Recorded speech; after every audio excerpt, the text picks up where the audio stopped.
Boker Tov. Good morning, Rabbi Zai. Today's shir is sponsored by this following email. Subject: Baruch Hashem for Reb Eli and the 8-minute daf. Dear Reb Eli, thank you so much for all you do to bring us the daf every day, and thank you to all those who are part of the process.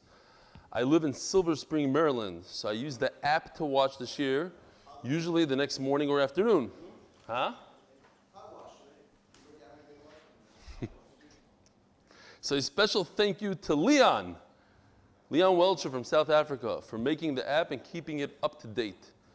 I am 55 years old, and this is my first time keeping up with the daf. I started once or twice in years past, but never gotten this far before. I went to day school through 7th, but more or less grew up secular, so this is a pretty big accomplishment for me. I would not have gotten this far if it weren't for your engaging ways of presenting the material. I absolutely love the graphics and the diagrams, and they really help bring each sugya to life. Both my parents were nifter last year, a few months apart from each other. While I was able to complete saying Kaddish for my mother, my father's year was cut short by Corona. The shuls in town here have not fully reopened yet, and I don't expect them to in time for his yahrzeit on the 13th of Tammuz. Would you please say Kaddish for him on that day? Absolutely, I said already. I'm also sponsoring the shir in his memory, Yitzchok ben Kalman Yaakov. So Yitzchok ben Kalman Yaakov should have an aliyah, the Neshama should have an aliyah. May Hashem grant that you and the entire crew always go from strength to strength. Kol Tuv Larry Jaffe. That's how you pronounce it, Jaffe? Jaffe.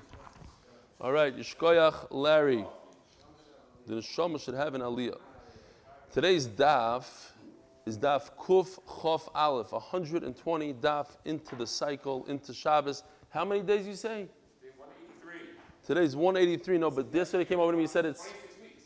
26 weeks. What else? 6 months. Okay. What is the proper name? I said what it says here in the Yitzchok ben Kalman Yaakov. Yeah, I sure did. All right. Rabbi Isai, I must have heard this story dozens of times. One of my father's favorite stories. There's a guy that came home after shul Friday night, and his wife says, Yankel, the lights in the dining room are off.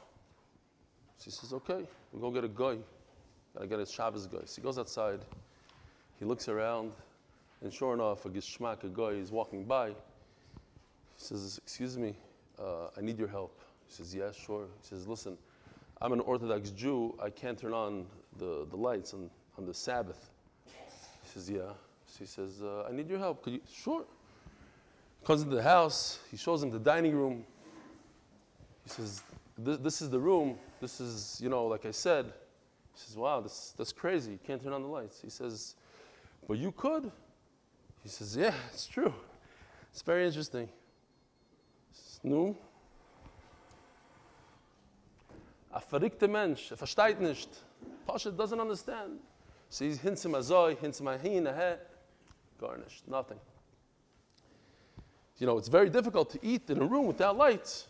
So I know, it's crazy. It's difficult. Gets a guy. After like 3-4 minutes, he gets frustrated. He says, push the button, just hit the thing. So the guy looks at him and says, Amir lakum shvus. Okay. The guy went off the derech shtickle. Fine. How do we know that Amir la'akum, telling a guy to do a malacha is asur? Shvus, it's Issa Rabbanan. This Mishnah right over here, this is where it all emanates from this Mishnah, and this halacha is neged to other halachas as well. Amir la'akum, anytime you tell a guy to do any kind of Isser, not just on Shabbos. Amir la'akum. When I was younger and stupider, if that's a word, so I was once at a person's house, and the guy is telling his guy to do things.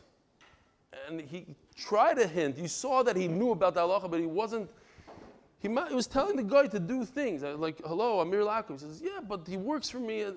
So I went after Shabbos and I bought him a book. It's like the book this thick about Amir Lakum. Somebody made a book. Obviously it was a dumb idea to do that, but back in the day, I thought it was the normal thing to do. Like to give him musar, instead of giving him musar, you give him a book. Okay. Says the Mishnah. Nochri sheba lechabois ein oirim lo kabei v'al techabei. So we're talking about again, the whole parak is about fires. Person has a fire Fire department shows up. Hey, Norman lo kabei. So you don't tell the guy, okay, go extinguish the flame. And you also don't have to say don't. You don't have to make him refrain from doing so.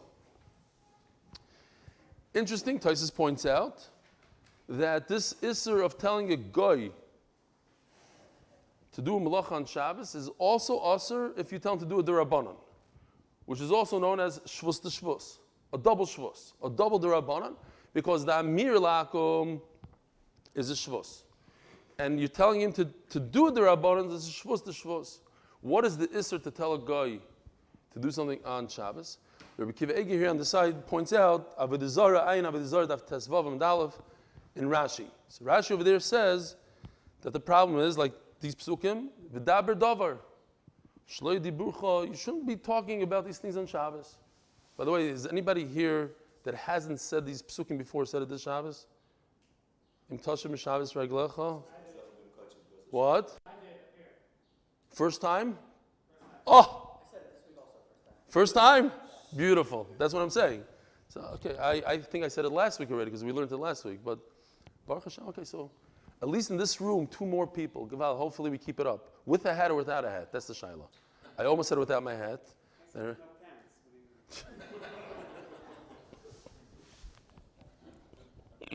The one time Gary is listening, Hashem, you're, oh my gosh. Okay. The Heisen, back to the Heisen. You missed the mice with the Heisen. It's a good thing you missed it. You would have not approved. Okay. So it says in Tashim Shabbos Reglecha, those beautiful psukim that teach us so many different things about Einik Shabbos, and you should wear special clothing in Shabbos, and your dibur, your talk should be different. That Rashi says that over here. Rashi seems to say that it's a problem of shlichus, even though there's no shlichus by a guy. But when it comes to Rabbanan said there's an isur shlichus, you can't be memana a guy to do your things on Shabbos. So, mipnei, how come you don't have to stop the guy from doing isur deraisa? Mipnei she'ein shvisosei aleim. It's not your problem. He doesn't have a isur to be Michal Shabbos, so you don't have to stop him. Aval koton shebalachabois. But what if a child comes? He wants to put out the flame. Ein shoyim loy. You don't allow him. Mipnei sheshvisosay aleim. Here's the picture, just stam, so that we don't go. I literally left home without anything, at like 7:05, and then I read this guy's email, Larry, and he says, "Oh, you're engaging ways of presenting the material. No graphics and diagrams. Like the one day I'm not going to have anything." So I went and I did Yoni. Here's Yoni's picture. I thought it's cute. Stop. Okay. Now, it always bothered me actually. You have these situations, right? You're at home and you realize you left your lights on in your bedroom, and you so happen to have a 4-year-old roaming around the house. What do you do? Could you take the 4-year-old, put him up against the thing, and then have him go like this? They never do it, right? It takes about a half an hour. Eventually they do. And and then you take him and bang his head into the wall. You know, like, are you allowed to do that? Not when they have das. You've done it a couple times, no? It's happened. When they have das, they don't have das. So that's what this mission is about. We're going to see amazing halachas about this thing.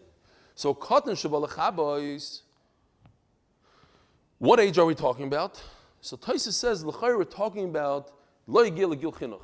He's under like whatever the gil chinuch is, 8 years old. I forgot what we said already. 7, 8 years old. He's below that age. But okay, a 6-year-old is a pretty big kid.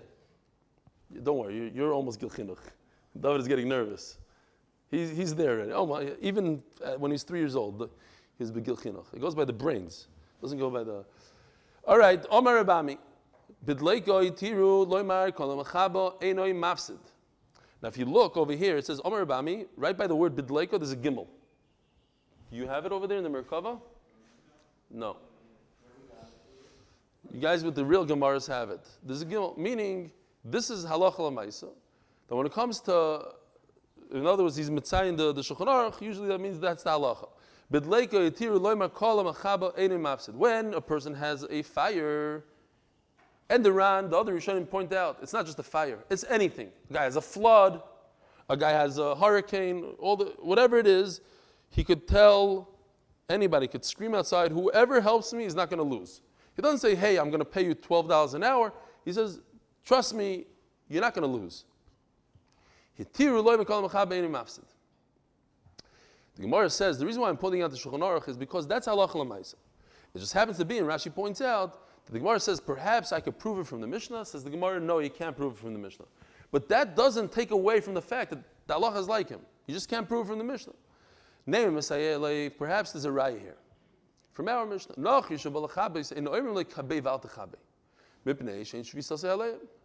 So the Gemara is medayik. You don't tell him specifically, go ahead and put out the fire.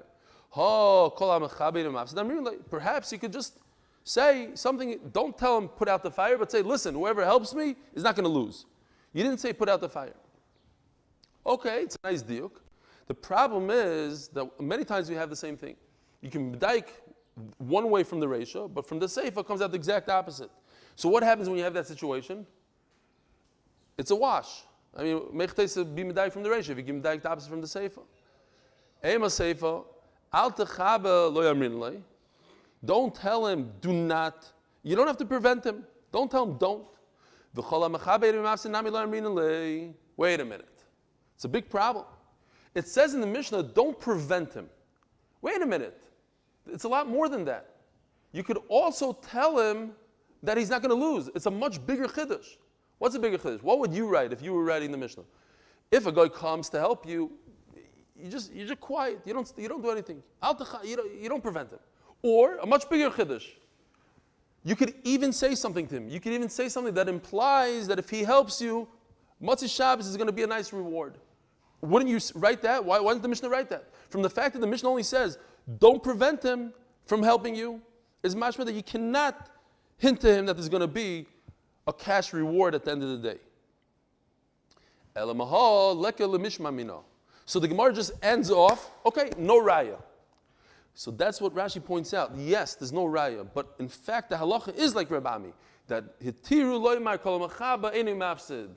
That is halacha l'maisa, that you could tell a guy, by the way, if you help me, you're not going to lose out.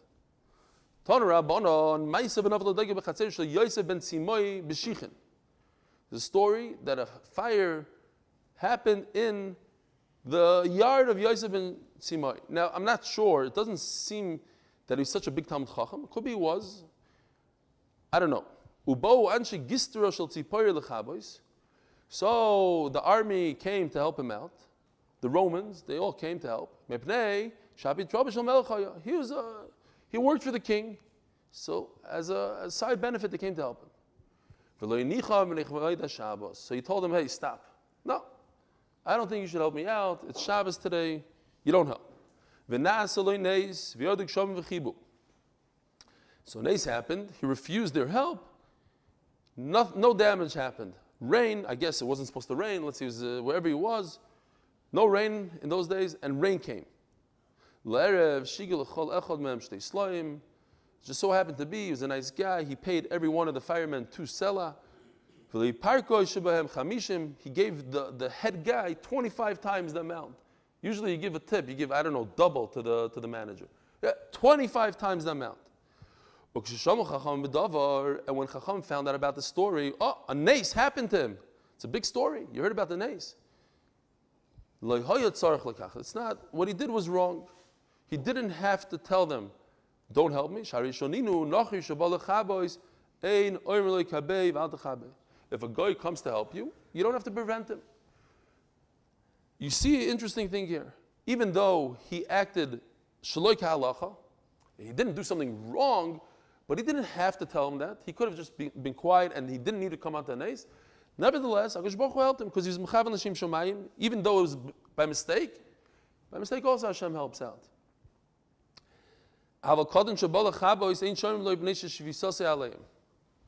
If a youngster child comes to put out the flame, like the Yoni picture, no, you have to tell him to stop. Why?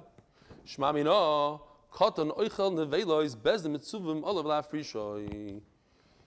this is the famous Shiloh in Shas. If you see a katan eating in a vela, are you mechuyev to stop him? Yes or no? So Rashi brings a story where Rabbi Yochanan had a situation. They lost the keys to the base medrash on Shabbos. The guy dropped it in Rosh Hashanah. They know where they dropped it. They dropped it in Rosh Hashanah. Now what do? You can't get into shul. So Rabbi Yochanan had an idea. You tell these kids, all kids, right? All kids like keys, the keychains. They want to be machers. So you take them into Rosh Hashanah. You don't tell them anything about the keys. You take them to Rosh Hashanah and you walk around where the keys are. All of a sudden the kid is going to find the keys. He's going to go and pick up the key. And then he brings it. You like that idea, right? He brings the key. He brings the key and he brings it home, and then you say, "Okay, now come to the Beis Medrash," and then you grab the key from him, you open up the Beis Medrash. So you see from here that you can't do the key trick. You have to tell a kid not to be Mechal Shabbos. He wants to put out the fire, you have to tell him stop. He wants to pick up the keys, you have to tell him stop.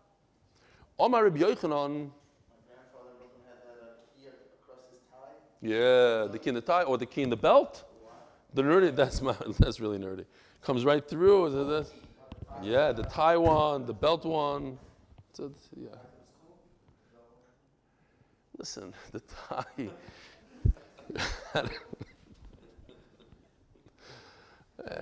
They have nice ones, like the top of the key is like Yerushalayim, the whole thing. It's gold. It's a gold key. No, it's a real gold key. And when they do the whole thing, gold just splatters everywhere. No. You haven't been to America in a long time. You still have the people. And you see, like, as the guy grows, he has it for 10 years. So his holes in the belt are like these wide holes for keys, not the round ones. Says the Gemara,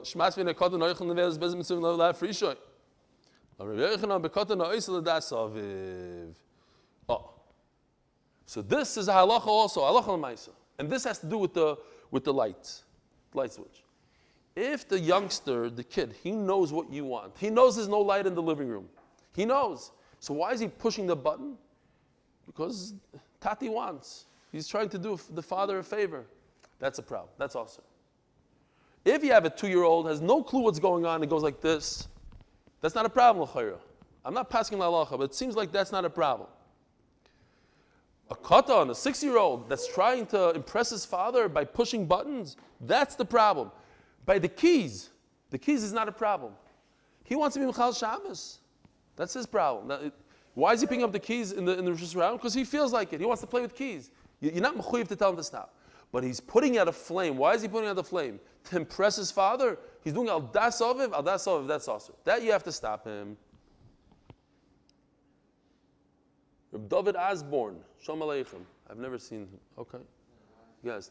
And I've never seen Reb Chanan Wasserman, it looks like. Reb Chanan Wasserman is watching the shir. Oh no, that's a Vigda Fold. Sorry. Okay. No, there's a big picture of Reb Chanan Wasserman. Is that not Reb Chanan? Who is that? You got me there for a second. All right. Fine. So we have a thing. The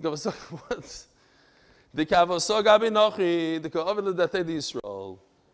Frek the Gemara, what's going on here? Let's read it again with the real tune. The Kavosog Abi Nochi, the Ka'avid L'Datei Yisrael. At the end of the day, why is the guy doing it? He's doing it to please the Jew Mishari. You allowed to do that? Says the Gemara, Nochi L'Datei Nafshei Ovid. The guy knows what he's doing. He knows he's going to get a check, so he's doing it for himself. He's not trying to please a Jew. He's trying to please himself. How?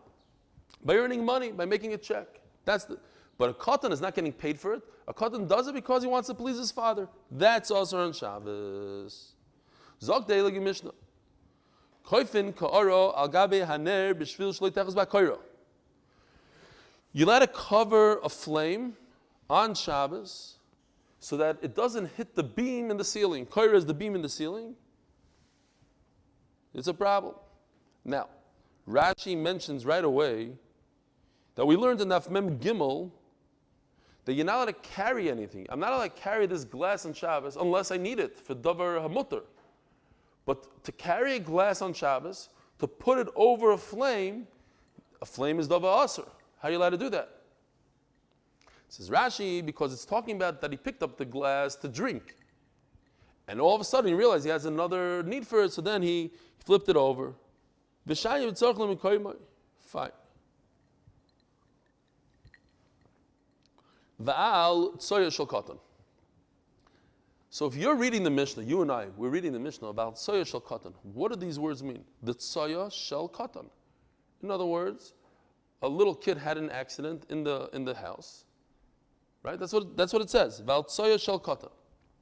So as the Gemara is going to say, somebody read it like that, and he got mamish destroyed. He's called names and all sorts of things. That's not the pshat in the Mishnah. What is the pshat in the Mishnah? So if you look over here, I'm just skipping ahead. Yoni, right away, he makes the picture. He's covering the tsoya of a chicken. Chicken, katan. So what's going on here? For that we have to see the Gemara. But don't read it as you would think. Val tsoya shel katan. So if you're just learning Mishnayos and you're doing a Siyam Mashiach Shizr Mishnah, that is not the pshat. Val tsoya shel katan does not mean the tsoya of a katan. Why? Because the tsoya of a katan is not muktzah. And that's not what we're talking about. No, okay, so because when you're learning the Mishnah, that's how you have to learn. Until you get to the Gemara. I'm skipping ahead. I just want to, because sometimes when you read the Gemara, it's like you forget what the Mishnah says. Yeah, Pashat, yeah, it's a tired and all that. I want to show that if you just read it as is without going any deeper. What? What is he right? In the Mishnah, it's like that. Right. This is a straight Mishnah, exactly. Okay. They are right. I am wrong. I'm just cheating.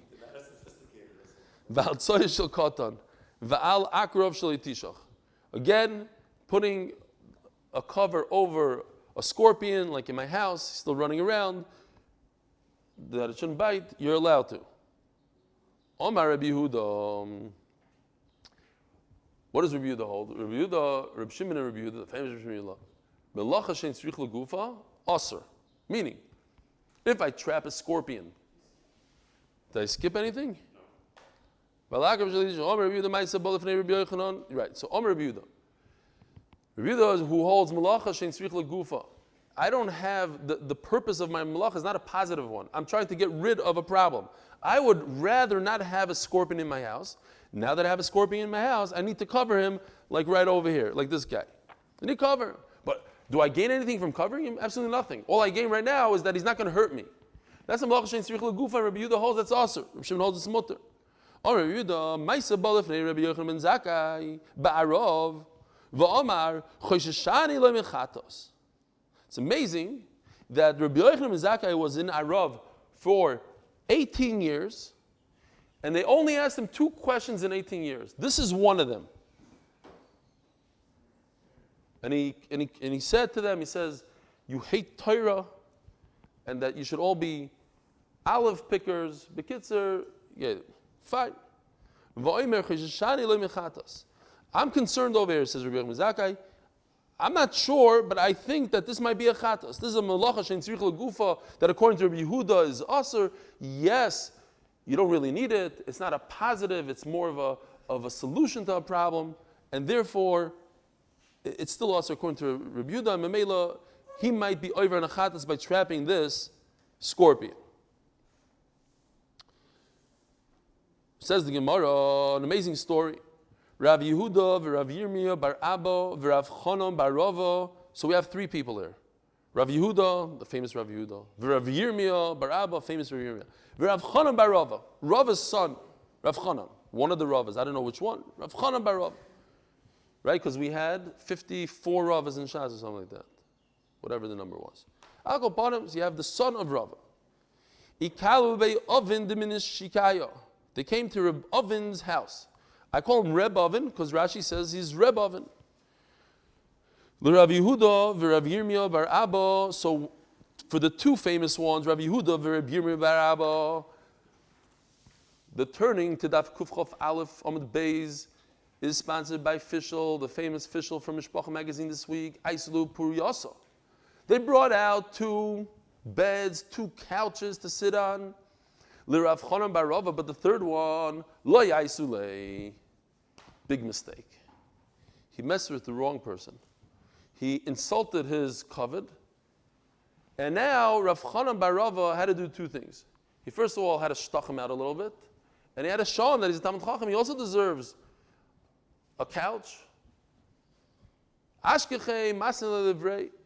So happens that Rav Chanan was overheard how Reb Avin was teaching his son. They were learning together.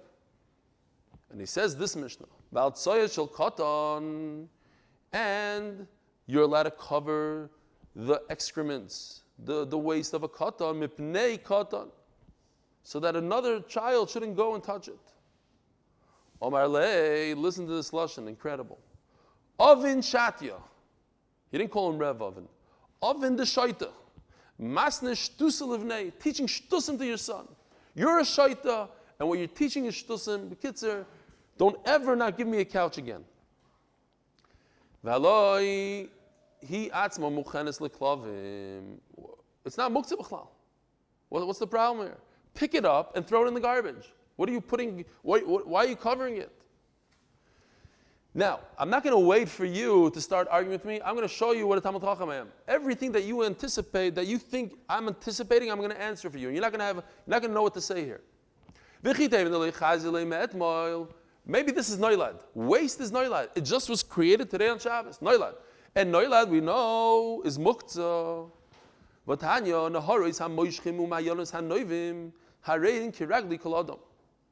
Rivers that come from who knows where. Thousands of amas away from you. So it came from out of the tchum. You hear, Gary, what's going on here? Came out of the tchum. He's out cold. Came out of the tchum. I don't know. But there's problems here in the Zoom. What are you doing? If it comes out of anything that comes out of the tchum, you're not allowed to touch. It's muktzah. So how are you allowed to grab water from a river on Shabbos? The answer is because you anticipate it coming. You know that it's coming. So if you know that it's coming, it's not noilad. So what is the first question everybody should ask right now? If you know that something is coming, it's not noilad. What? That's right. The typical case of noilad on Shabbos Yantiv is a beitzah. You anticipate the chicken laying the egg. Okay, so they're trying to discuss it. You say that the actual chicken is muktzah, so therefore the egg is also, but this idea is very hard to understand based on what we're saying. That something you know is going to happen is not noilad.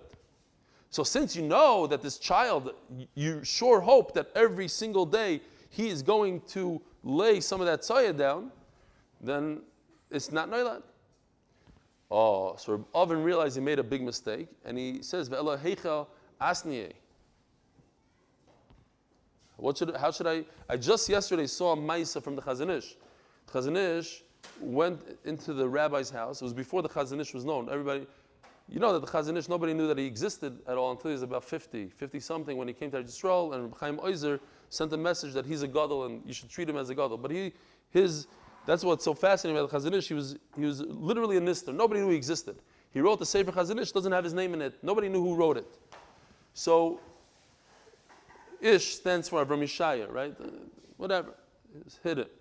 So he went into the rabbi's house, and the rabbi says, I want to show you my sefer. So he looks at the sefer, and he starts telling him that it's shtusim, like in a nice way. He says, look, over here you made a mistake, and over here. In the argument, the rabbi realized that this guy is a little bit better than him.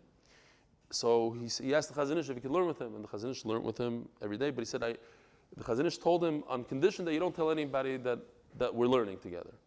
So the whole Maisa at the end of the story was that it's called the Yasala the Blecher. That's the name of the story, because Yasala the Blecher, how do you say Blecher in the English? Blacksmith, yeah.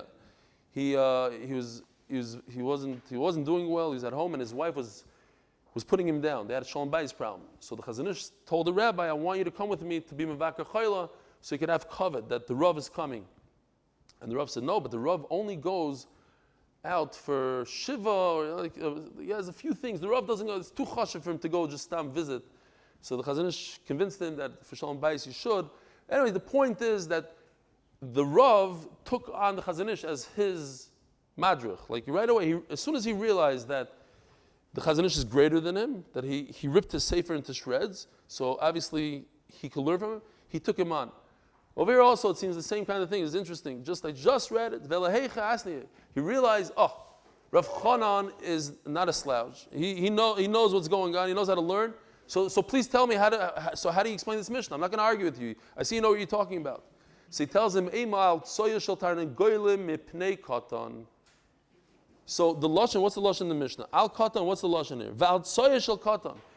Shel katan means, says Rav Chanan, because of the katan. But it really means on the tsoya of tarnei goylim.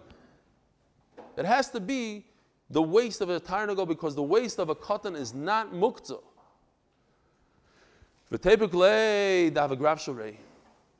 But wait, there's a famous concept, graf sharei. Graf sharei is that pot that they would use as a bathroom, some sort of ceramic thing that they would do this thing in there. So it's really a disgusting, despicable thing. In halacha, that's the ultimate, this gross thing, graf sharei. But it's graf sharei. At the end of the day, you're allowed to move the tsoya of tarnegolim, even though it's muktzah, but it's graf sharei.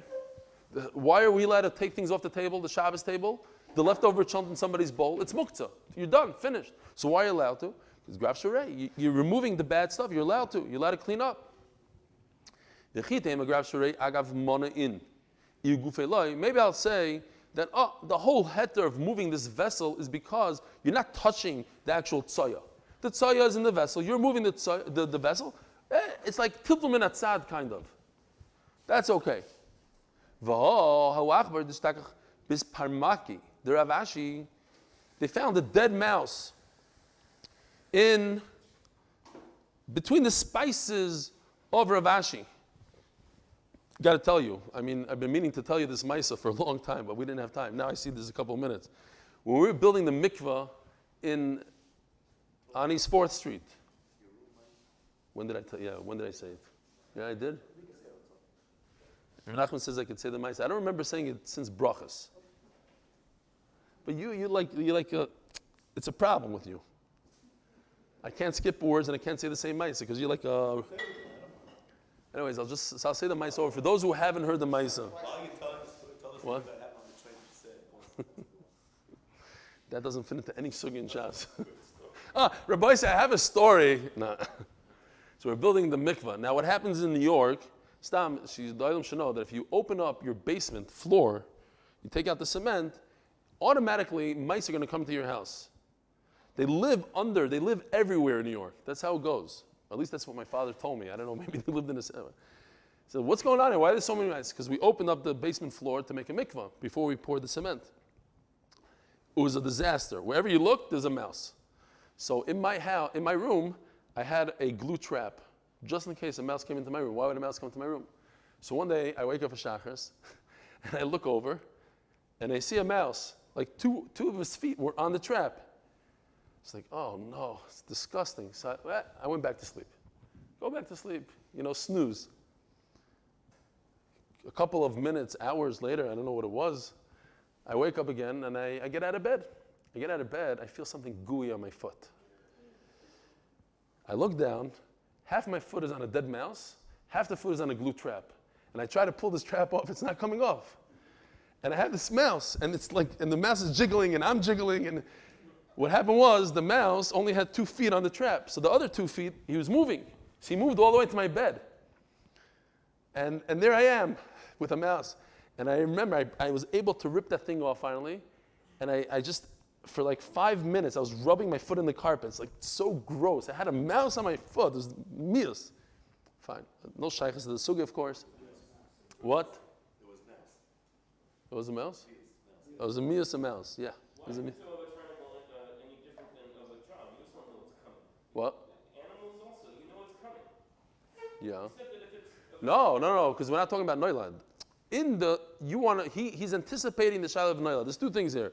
You have excrements that are mios and muktzah, and now we said a child is not because a dog could eat it. But there's another problem maybe. Noilad, it just is created on Shabbos. That's not a problem. It's still not muktzah, but if it's mios and it's not noilad, it is muktzah because it's mios. Mios is mios. Anyway, they found the mouse. They had mice in those days also. The shtagach bisparmaki, the Rav Ashi, even Rav Ashi's house had mice, and sometimes they were dead. over the psamim, over the spices, whatever they had over there. In some V'amarlu, I have a way to get rid of it. V'amarlu nekoitei b'tzutzisei v'apkua. Grab him by its tail and get rid of him. Now, a tail is still part of the mouse. A tail is muktzah. So you see that you're allowed to grab the actual ray, the actual tsaya with your own hands. You don't have to grab it, tiltum minatzah with a kli. You don't have to grab the mouse trap. You can grab the mouse itself and take it out. Says the Gemara ba'ashba, we're talking about the feces of the chicken were in the garbage can. Says the Gemara, what's a kid doing in a garbage can? I mean, in our neighborhood we wouldn't have such a shayla, but in those days they were more protective of the children. Well, what's a kid doing it's over there in the Shus Harabim somewhere, not by your chatzar. Says the Gemara, b'chatzar. You had a little, the tsaya happened to be laid down in the yard. Says the Gemara, chatzar nami grav shareyu. So you're allowed to move it. It's not muktzah. Ba'ashba b'chatzar. He had a small garbage can, not the main city heap of garbage, but you have a little area in your chatzar with garbage. Over there, the kid could get to. It's in the garbage. End the story. Fine. Val akrav shalei tishach. You're allowed to put something to cover a scorpion. Omer b'shuv ben Levi. Kol hamazikim neherogim b'Shabbos. It says a blanket statement. Anything that's a danger, you're allowed to kill on Shabbos. Anything that has potential to kill, to bite, to sting, you kill it on Shabbos. Maser Rav Yosef, and you see there's no Shulchan Aruch over here. It doesn't say yes. Chamisha ne'er, here's the Shulchan Aruch. Chamisha ne'erogim Shabbos. There are only 5 that you're allowed to kill on Shabbos. Veilohein. Zvuv shebe'eretz Mitzrayim. There's a very dangerous fly, an Egyptian fly. In my mechutanim in the 5 towns, in Lawrence, I guess, in Lawrence they have this crazy fly. It doesn't kill, but really hurts a lot. It's like a water fly. I don't know if these are flies that they're attracted to water. You know what I'm talking about? Like a black fly. I forgot what it's called. What? They have these big traps in their backyard to catch this specific. Yeah, like a horse fly. Yeah, like a horse fly kind of thing. Maybe that's what it is. I hope nobody. Yosef, I hope if somebody heard that, we got to cut out.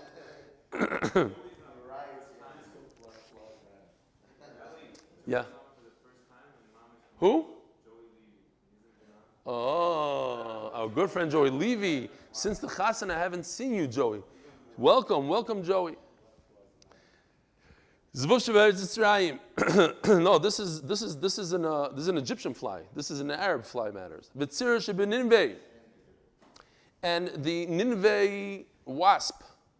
Va'akrov shebechadoyev. There's a city in Iraq called Chadyov.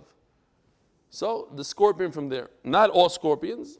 All scorpions are dangerous. This one, because what's going on here is these are animals. These are creatures that attack without any warning. They'll just come. So when you see one walking down the street and minding its own business, go ahead and kill it. Because it eventually it's going to get you. V'nachash sheberetz Yisrael. This is interesting. Snakes in Eretz Yisrael. V'kelev shoyte b'chol makom. A rabid dog. Or whatever I don't know how the art scroll translates it, but a mad dog. Okay. Mani Ileimer Rabbi Yehuda ha'amar melacha shein tzrich legufa chayav aleha. Again, so we're not talking about a situation where it's direct danger, because if it's danger, there's no shayla, no machlokes. It doesn't matter what the animal is. If a lion is coming towards you, you kill it. If a scorpion is coming towards you, you kill it. So what are we talking about? We're talking about it's not dangerous. It's walking down the street, but you want to kill it because you think it's going to harm somebody in the neighborhood later on. But Rabbi Yehuda says, yeah, even though you're not trapping it because you want to benefit from its skin or anything, you're trapping it so it doesn't cause harm. So you must say that it goes according to Reb Shimon. So why does Reb Shimon Levi say every single animal in the world you're allowed to kill? It's only these 5. So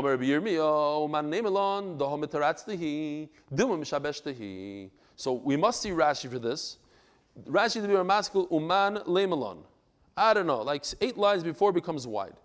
Who told you that it's Rav Yosef who said it? Says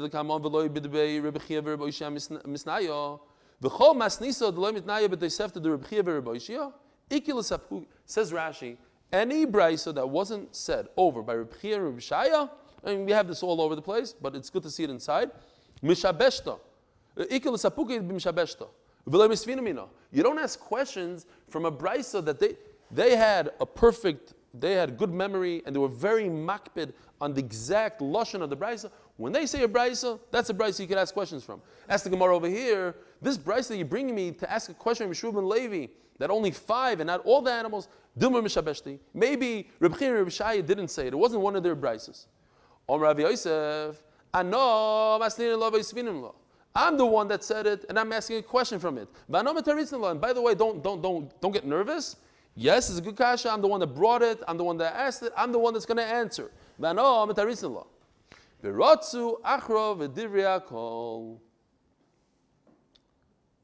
So, if they run after you, then you kill any animal in the world. Any animal that's a danger, you kill. These five that you're allowed to kill are even without ratzu. Even if they don't chase you, they're so crazy. A rabid dog, a mad dog, he's not looking at you now. A second later, he is looking at you, and he'll harm somebody else. So you just kill it. You get rid of it.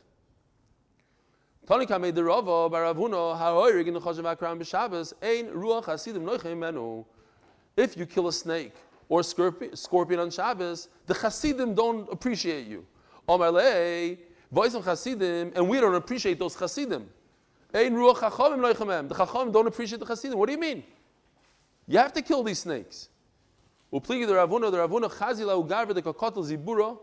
Ravuna saw somebody kill a bee on Shabbos. You finish killing all the bees. I mean, a beehive has 25,000 bees, whatever a beehive has. Well, you just killed 20. You killed one. What did you accomplish? You just noitel neshama on Shabbos, and you didn't accomplish anything. He has a lot of friends that bee. This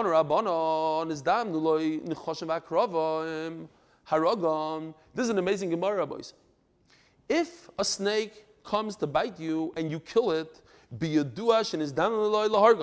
should know you have a schus. HaKadosh Baruch Hu is megagel schus eidei zakai. He wanted you to kill it, and you have a mitzvah for killing it. Lo yaragon. But if you don't kill it,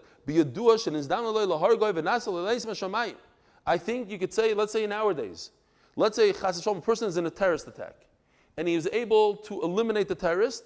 He has a big schus. He just killed the terrorist. But let's say he's in a terrorist attack. The guy's swinging a knife, and he ran away. Nothing happened. So he has to take that to heart. He has to say, wait a minute. I was in a matzav of danger. I almost lost my life, and HaKadosh Baruch Hu saved me.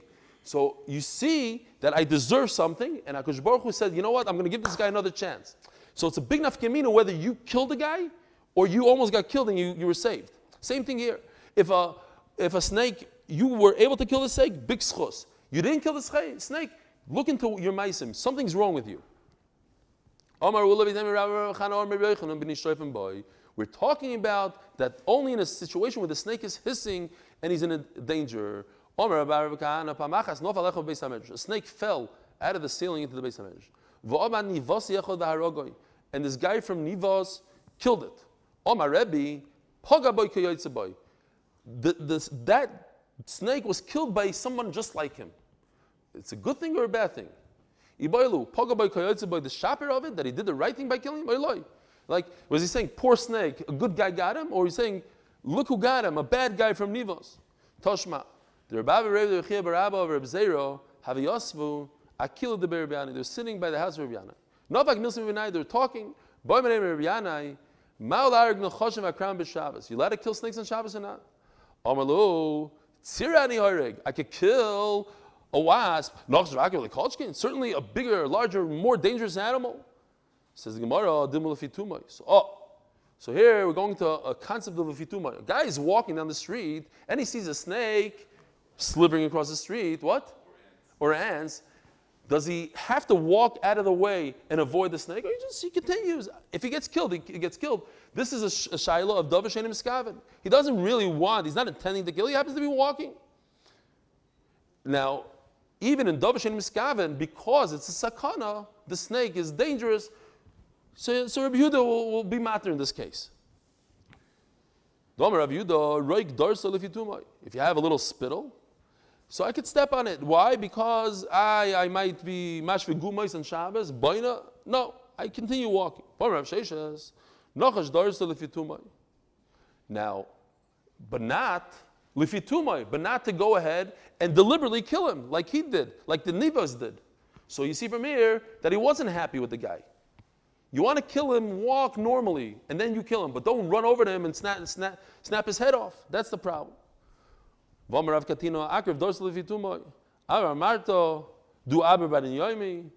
Same person, have a maskebe, they owed him money. He owed the Reish Golus money. I saw him at Tsarle, interesting story. They brought him and they tortured him a little bit to get the money out. Havashadi Ruka, the Gemara says there was spit on the floor. Amal Reish Gulusa, so the Reish Golus didn't like the fact there was spit on the floor. I saw Manas Achifu Levei. L'chor, you have to say that they had this guy there for a few days or whatever. I don't think they went on Shabbos to grab him. Maybe they did. Maybe they were bad. Whatever. Sometimes Amar Lehu Loitzur Chitu. This guy that they're torturing for money, he says a halacha. You don't have to cover the spit. Why are you covering it with the thing? Rav Yehuda. All you need to do is pretend you're walking and you step on it. It's not a problem. This guy is a Talmud Chacham. He knows how to learn. Shifku. Let him go. Stop torturing him. So you see the concept of lefituma. You see a snake, you don't have to walk around it. You continue walking. You step on its head by mistake, so to speak. Dov Shein Miskaven, and it's okay. Have a wonderful day, Rabbi Yisai. Shlomi Klein, all the New Yorkers. Shalom uvracha. It's good to see you. Go ahead. Joey Levy.